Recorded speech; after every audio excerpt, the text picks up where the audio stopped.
சங்கீத புத்தகம் 59ஆம் அதிகாரம் 1 முதல் 17 வரையிலான வசனங்கள். என் தேவனே, என் சத்துருக்களுக்கு என்னை தப்புவியும். என்மேல் எழும்புகிறவர்களுக்கு என்னை விலக்கி உயர்ந்த அடைக்கலத்திலே வையும். அக்கிரமக்காரருக்கு என்னை தப்புவித்து இரத்தப்பிரியரான மனுஷருக்கு என்னை விலக்கி இரட்சியும். இதோ என் பிராணனுக்குப் பதிவிருக்கிறார்கள். கர்த்தாவே, என்னிடத்தில் மீறுதலும் பாவமும் இல்லாதிருந்தும் பலவான்கள் எனக்கு விரோதமாய் கூட்டங்கூடுகிறார்கள். என்னிடத்தில் அக்கிரமம் இல்லாதிருந்தும் ஓடித்திரிந்து யுத்தத்துக்கு ஆயத்தமாகிறார்கள். எனக்கு துணை செய்ய விழித்து என்னை நோக்கிப் பாரும். சேனைகளின் தேவனாகிய கர்த்தாவே, இஸ்ரவேலின் தேவனே, நீர் சகல ஜாதிகளையும் விசாரிக்க விழித்தெழும்பும். வஞ்சகமாய் துரோகஞ்செய்கிற ஒருவருக்கும் தயை செய்யாதேயும். சேலால். அவர்கள் சாயங்காலத்தில் திரும்பி வந்து நாய்களைப் போல ஊளையிட்டு ஊரைச் சுற்றித் திரிகிறார்கள். இதோ, தங்கள் வார்த்தைகளை கக்குகிறார்கள். அவர்கள் உதடுகளில் பட்டயங்கள் இருக்கிறது. கேட்கிறவன் யார் என்கிறார்கள். ஆனாலும் கர்த்தாவே, நீர் அவர்களை பார்த்து நகைப்பீர். புறஜாதிகள் யாவரையும் இகழுவீர். அவன் வல்லமையை நான் கண்டு உமக்கு காத்திருப்பேன். தேவனே, எனக்கு உயர்ந்த அடைக்கலம். என் தேவன் தம்முடைய கிருபையினால் என்னை சந்திப்பார். தேவன் என் சத்துருக்களுக்கு வரும் நீதி சரி கட்டுதலை நான் காணும்படி செய்வார். அவர்களை கொன்று போடாதேயும். என் ஜனங்கள் மறந்து போவார்களே.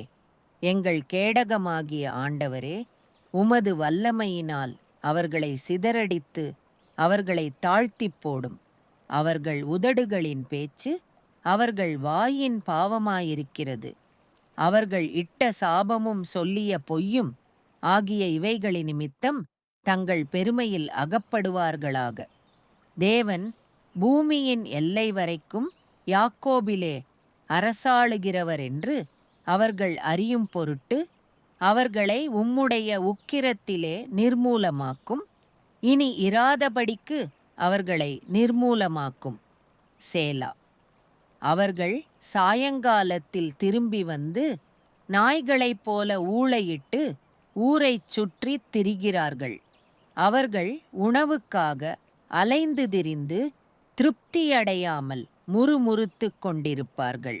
நானோ உம்முடைய வல்லமையை பாடி காலையிலே உம்முடைய கிருபையை மகிழ்ச்சியோடு புகழுவேன்.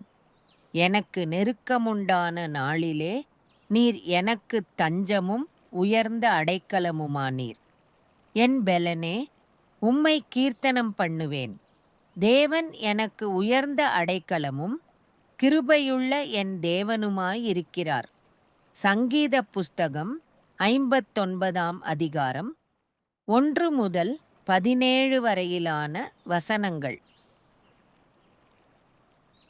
கர்த்தராகிய இயேசு கிறிஸ்துவின் அன்பை நீங்கள் ருசிக்க விரும்பினால் கிறிஸ்துவின் நாமத்தினாலே உங்களை வேண்டிக் கொள்கிறோம்.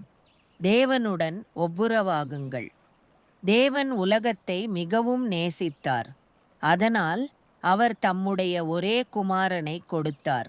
அவரை விசுவாசிக்கிற எவனும் கெட்டுப்போகாமல் நித்திய ஜீவனை பெறுவான். மேசியா பாடுபட்டு 3ஆம் நாளில் மரித்தோரிலிருந்து உயிர்த்தெழுவார். மேலும் பாவ மன்னிப்புக்கான மனந்திரும்புதல் அவருடைய நாமத்தில் எல்லா தேசங்களுக்கும் அறிவிக்கப்படும்.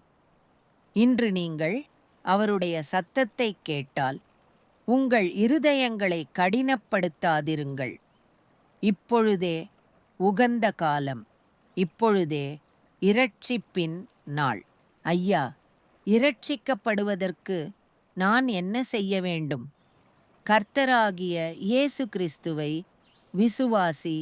அப்பொழுது நீயும் உன் குடும்பத்தாரும் இரட்சிக்கப்படுவீர்கள்.